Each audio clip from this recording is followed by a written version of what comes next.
இன்றைய 10 வாக்கியங்கள். அட்வென்ச்சர், சாகசம். 1. They embarked on an adventure into the unknown. அவர்கள் தெரியாத ஒன்றில் சாகச பயணம் மேற்கொண்டனர். 2. The book is full of adventure and excitement. புத்தகம் சாகசம் மற்றும் உற்சாகத்தால் நிறைந்துள்ளது. 3. She dreamed of a life of adventure. அவள் சாகச வாழ்க்கை கனவு கண்டாள். 4. He went on an adventure in the jungle. அவர் காட்டில் ஒரு சாகச பயணம் மேற்கொண்டார். 5. The movie is about a thrilling adventure. திரைப்படம் ஒரு பரபரப்பான சாகசத்தை பற்றியது. 6. She is always ready for an adventure. அவள் எப்போதும் ஒரு சாகசத்திற்கு தயாராக இருக்கிறாள். 7. They shared their adventure stories around the campfire. அவர்கள் தீ மூட்டப்பட்ட இடத்தில் தங்கள் சாகச கதைகளை பகிர்ந்து கொண்டனர். 8. He sought adventure in faraway lands.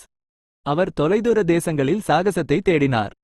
9. The adventure began with a mysterious map. சாகசம் ஒரு மர்மமான வரைபடத்துடன் தொடங்கியது. 10. She found adventure in her everyday life. அவள் தனது அன்றாட வாழ்க்கையில் சாகசத்தை கண்டாள்.